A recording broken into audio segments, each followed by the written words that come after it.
Well, thank you everyone for inviting me again. It's a pleasure to be here. My topic today is an integrative approach to oncology. It's going to talk about how to consider oncology a field that needs to be highly personalized and individualized, and what the factors involved are, and how, since 1 in 2 of us in the audience will get a cancer or experiencing it presently in our lifetime, then how you were able to handle this environment, so to speak. The quote that I sort of like to start every talk with, this is the one that's best suited, I think, for this topic of oncology. Miracles do not happen in contradiction to nature, but in contradiction to that which is known to us about nature. So when I graduated from medical school in 1977, we were 7 years into the war on cancer, and we were going to defeat it in 10 years. So it was about 3 years to come to the time we were defeated, and that was some 35 years ago. So these are mythologies that we have to dispel right now. The definition of oncology is interesting, and that is, it's simply the specialization in the diagnosis and treatment of cancer. Our standard of care has evolved over time to the point where we are, or you could say it lacked evolvement over time, because it was set into stone back in the early 70s and has evolved since then in the same methodical way. So when I was studying pathology for 4 years at Albert Einstein, I'd say the least sophisticated of the specialities in the Renaissance period of immunology at that time and molecular biology was the oncologist, because at that time they were focused entirely on methods of changing protocols from one protocol to the other, from combination A, B, C to A and C to B and D to E and F and so on, and changing those types of paradigms in a very naive way to seem to find the magic solution to each and every cancer, but that has been exceptionally naive from the very beginning.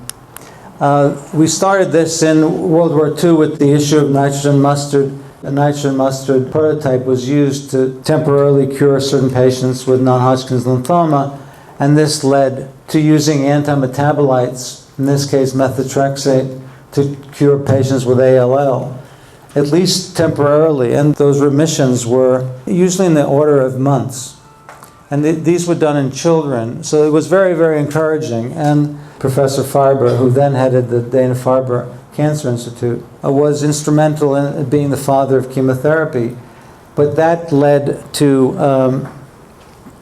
using combination chemotherapy, and then higher doses of chemotherapy, invasive surgery that led to more invasive surgeries, and we thought that bigger is better, and larger is better, and more concentration is better. And then we ended up with at least 6 different prototypes of cancer chemotherapy drugs that now runs routinely in a routine oncology practice. We learn about 70 to 100 chemotherapy agents and know them in great detail. And they lead to bone marrow suppression, as you all know, and all these toxicities that are listed here. And this has remained the single biggest barrier to success for an agent like the concept of chemotherapy. And it's anti-personalized. So all chemotherapy clinical trials deal with the average, deal with the mean. So if you have an average case, you will receive benefit in 33.3% or 39% of cases, and bleeding placebo in about 25% of cases, or beating the prior combination by 8 percentage points for a total of 6 months. That is a common approved drug in the United States or worldwide. So if you can get an additional 2 months of life from a new combination chemotherapy drug that costs $30,000, $40,000, $50,000, $60,000 more, the FDA has approved these drugs repeatedly over the decades. So the concept is that we need an adequate intracellular dose that allows us to get lower concentrations of drugs, and yet in order to get intracellular doses of standard chemotherapy, we have to get high doses which lack tissue specificity, and that creates the drug effects. So what have we managed to accomplish in the last 50 years, 60 years? We've done a very good job with plumbing, with cerebrovascular and cardiovascular disease. We have done fairly poorly with regards to altering the relative state of immunosuppression that the average person is under, given the level of toxic load that we have, relatively speaking, with multiple new generations of antibiotics and new antiviral agents. And we have done essentially nothing with cancer deaths. Now, this is despite early detection with mammograms and colonoscopy and with PSA levels for prostate cancer. And so despite that, we end up with the same results. So it leads to the conclusion, in my opinion, that either the host is more degenerative over time and then therefore less adaptive, even with more therapies, or the environment has changed and the cancers are now more aggressive. I think both of them probably play a big role. So why is that? There are experts in this room more than I in toxicology, but part of the answer lies in our toxic load. So whether it is in utero and at the time of birth in the cord blood, which is this is the one that gets me the most upset. According to chemical analyses of cord blood samples from newborns, 287 toxins are identified. This is 10 years old in umbilical cord, and 180 of which cause cancer. And we obviously have a dysregulated system here, which doesn't pay much attention to this. So we have a higher level of toxicity today than we do 50 years ago, more than 10 years ago, 20 years ago, and this is progressively getting worse and worse, so we have less adaptive qualities. We have an expert in methylation pathways here, and Dr. Kunin, who could talk for 3 days on the effects of toxicity of these types of toxins on the methylation pathways, on our metabolic pathways, on our detoxification pathways. So we have less ability to compensate, okay? And in routine random samples from patients, from people, routine normal people, we have tremendous exposure to environmental chemicals. And unfortunately for us, because we're not fish, we have to breathe, and we're all breathing the same air, and the air is ultimately much more polluted than it used to be. So we have a certain toxic load that we have to deal with. So we're going to begin the discussion today about an integrative approach to oncology and what that means. So the definition of it is a systemic, patient-centered, healing-oriented, whole-being-oriented, and functional approach that individualizes the causes and treatment of cancer using all available therapy. So this group, of course, is at the forefront of advocating for access to all available therapies. And I cannot have this discussion at UCSF. I cannot. I've tried it at UCSF. I've tried it at Johns Hopkins beforehand. It doesn't work. And so we're here today to discuss it because this is an open forum. Now, integrative oncology is rapidly evolving. I've just heard from my colleagues at UCSF that UCSF is hiring an integrative oncologist. Only part-time. Because they're not sure that there's be a full-time position for her. They're not quite sure yet. I'll be the first cardiologist that practices integrative oncology at UCSF, and that'll be a good idea. But we obviously have experts that can look at any form of different alternative therapies. And I'm going to argue today that someone challenged with this challenge, even conceptually going forward, you will need to study multiple lineages in order to be able to be intelligent and be able to repurpose your metabolic systems in order to do the job if you or your loved one have a diagnosis. And then we'll also talk a little bit about how one could understand how you could find the evidence for early detection and do something about it. So the concept looks more like this when you look at integrative oncology. And of course, I'm not going to talk about a lot of the different forms of personalization. But this is where you see this little circle here, this oncology, little disease-centered circle here, and the larger circle. And we're, of course, this is the typical graphic that you see. And I'm going to argue today that it's also naive and also not enough. So we have to seek some combination of the best of Western medicine with practices that come from a variety of thoughts. Natural medicines, nutrition, homeopathy, Chinese medicine, sound, light, laser therapy, hyperthermia, and any variety of other modalities. And of course, the goal is to have a functional-based medicine approach and treating all levels. And I think Dr. Saputo is going to speak about much of this as well. So I like a little bit of a different form to my graphic. And I'm going to take you through a little bit of the world in the next 5-10 minutes of what I think will be a more robust approach to what is the best of Western medicine. What can you actually acquire from that form of medicine to use in your own other formulas that all of you, many of you in the audience are already experts in. So I will share with you some of my expertise on the Western side. The first concept is the concept of molecular targeting. We knew back in the 70s that we started off with immunology being T cells and B cells.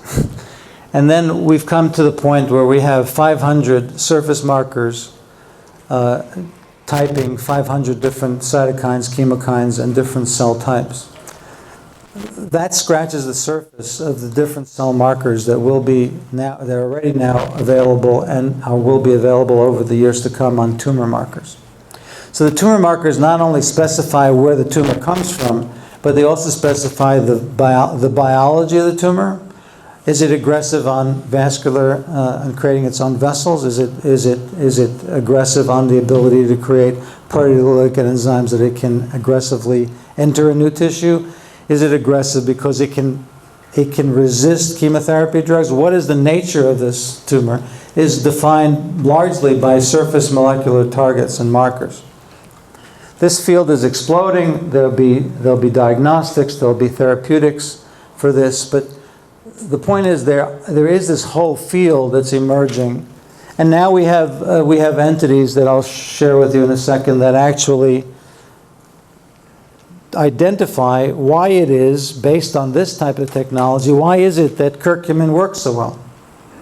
Why is it that metformin, a drug that lowers blood sugar, works so well, but it also works on these targets? So that we'll have the merging of molecular medicine and natural medicine in this particular way, in a very elegant way, I think, in the next few decades.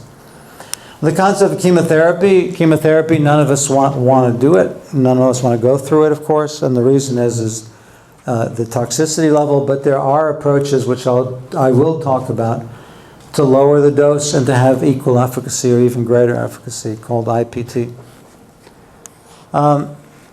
I will say at the very end, though, that, so let me skip over. I only have 5 minutes to go. There's a test in the United States that's now available in the United States. It's not covered by insurance, where you can draw your blood and measure for the presence or absence of circulating tumor cells. Many of you are nodding because you've heard of this so-called grease test. If you have circulating tumor cells, you can identify what agents, whether they're chemotherapeutic agents or natural agents, are sensitive to kill your tumor cells. So if you have cancer and you have therapy and you want to know whether you're truly in remission, you can get this blood test. Or if you don't know what to do, because everyone's going to get radiation chemotherapy, if you want to know where you truly stand, you can measure the load of tumor that you truly have in your body, because we normally can get at the primary tumor. What we don't understand is how to get at metastases. Oncoblot is a great new insurance-covered test that will measure 80 different proteins that circulate in the blood, but you have to have a tumor the size of like 4 millimeters in order for it to be sensitive enough to find it. The RGCC test, you can have a microscopic amount of circulating cells without any visible tumor. And then Caris is a type of company that you should look up, because these are the companies that you will be able to ask your oncology surgeon to send to the laboratory to type the tumor itself, to type the aggressiveness of it, to type the molecular biology of it.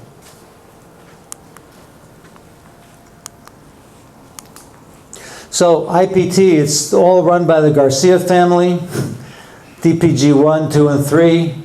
They've run it for the last 100 or so years. It was first started in '46.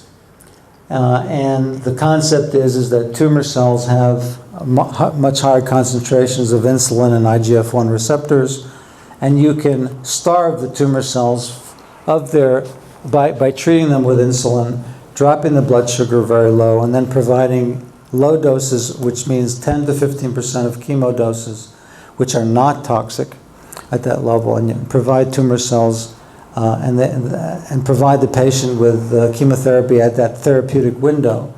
And at that time, the tumor cells preferentially concentrate chemotherapy within their cell membranes. So insulin receptors are in almost every cell type, and it increases, the effects are increasing permeability, increasing the intracellular dose levels and concentration levels. So this is a viable alternative in the United States today. And there are scientifically based studies that are beginning to come up with the physiological basis for why this works. It is extensively used throughout Europe and Russia, as well as now in the United States. There are about 50 or 100 doctors now practicing IPT therapy in the US. And it's simply a biological modification using insulin in an off-label way to increase drug concentrations in a selective way. These are the organizations that now exist on the integrative oncology side. I want to say from my perspective, today we're going to be focused on different aspects of this. I will not talk about ozone therapy today, but it is to me one of the pillars. Within the oxidative medicine approach, there are redox molecule products out there that a few of us know about and can talk to you about later, that are important in resetting the metabolic pathways. But I think that the future holds the greatest support here on the immunotherapy side. We could provide an entire day's worth of intelligence on this level. But there's extensive work throughout the world now on training your immune system to fight your own tumor. And it's intuitively very elegant. But we will lag behind the rest of the world in this for the next decade or two. But you have to be aware of it, because there are centers throughout the world with a great deal of intelligence on this level.